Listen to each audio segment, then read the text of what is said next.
Hello friends, welcome to our YouTube channel. నాటుకోడి పులుసు చెబుతుంటూనే నోరూరిపోతుంది కదా. మరి నాటుకోడి పులుసును ఎలాంటి మసాలాలు లేకుండా చాలా సింపుల్గా స్పైసీగా ఎలా ప్రిపేర్ చేసుకోవాలి, అలాగే మనకి నాటుకోడి పులుసు చపాతీలోకైనా దేంట్లోకైనా చాలా టేస్టీగా ఉంటుంది. ఇప్పుడు ఎలానో చూసేద్దాం. ఇక్కడ నేను కేజీ వరకు నాటుకోడి చికెన్ తీసుకున్నాను. శుభ్రంగా 2-3 సార్లు వాష్ చేసుకొని 1 table spoon salt, 1 table spoon పసుపు వేసుకొని ఇలా మొత్తం కలిసేలాగా బాగా కలుపుకోవాలి.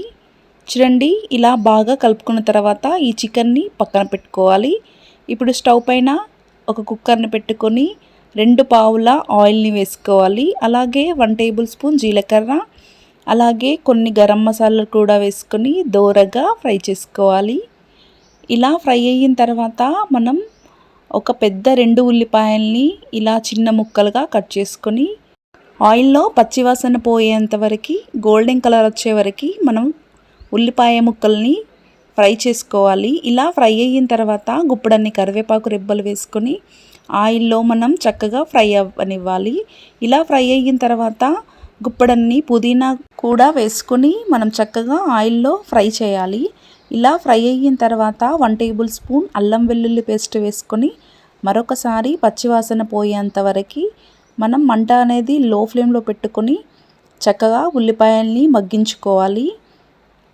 ఇలా మనకి అల్లం వెల్లుల్లి పేస్టు పచ్చివాసన పోయేంత వరకు మగ్గిపోయిన తర్వాత 1/2 టేబుల్ స్పూన్ పసుపుని వేసుకోవాలి. పసుపు వేసుకొని మరొకసారి చక్కగా ఆయిల్లో అంతా ఫ్రై అవ్వనివ్వాలి.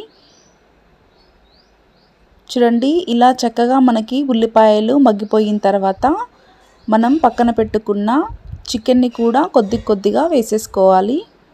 ఈ చికెన్ని మనం చక్కగా ఆయిల్లో అంతా చికెన్కి పట్టేలాగా అంతా కలుపుకోవాలి. ఇలా మనం కింది నుంచి మీది వరకు చికెన్ని కలుపుకుంటూ మనం ఫ్రై చేసుకున్న ఉల్లిపాయ ముక్కలు అన్నీ కలిసేలాగా చికెన్ మొత్తాన్ని ఇలా చక్కగా అంతా కలుపుకోవాలి.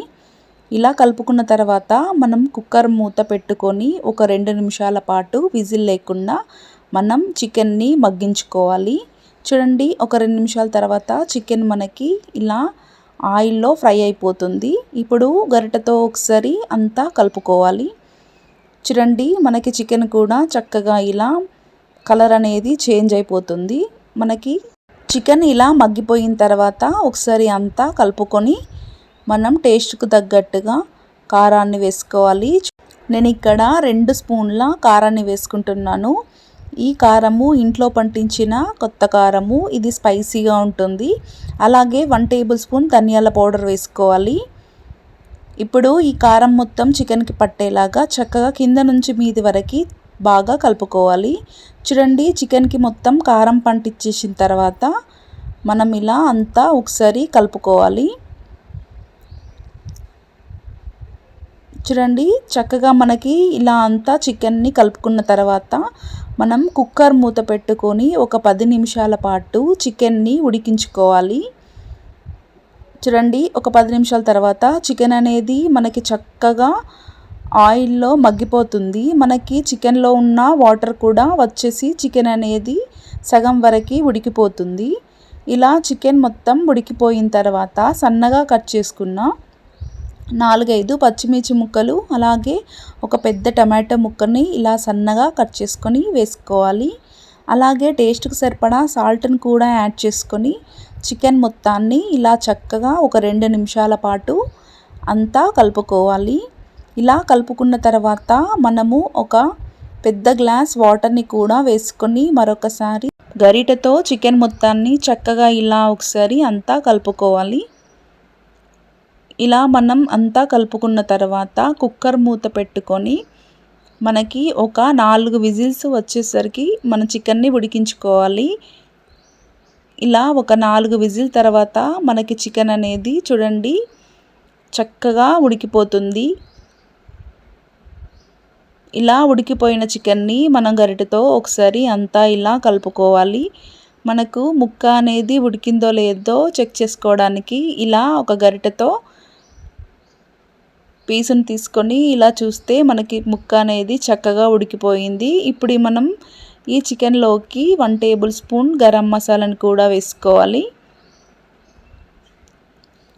గరం మసాలా మొత్తం చికెన్కి పట్టేలాగా గరిటెతో ఒకసారి అంతా కలుపుకోవాలి. చక్కగా మనం ఇలా అంతా కలుపుకున్న తర్వాత సన్నగా కట్ చేసిన గుప్పెడంతా కొత్తిమీరని వేసుకొని మనం చికెన్లోకి కలుపుకోవాలి. మనకి కొత్తిమీర ఎక్కువగా యాడ్ చేసుకుంటే చికెన్ కూడా చాలా టేస్టీగా ఉంటుంది.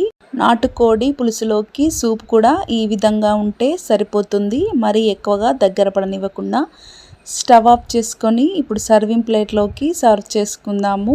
ఎక్కువగా మసాలాలు లేకుండా గుమ్మగుమ్మలాడే నాటుకోడి పులుసును సింపుల్గా ఇలా ఈ విధంగా ఒకసారి తప్పకుండా ట్రై చేయండి. చాలా టేస్టీగా ఉంటుంది.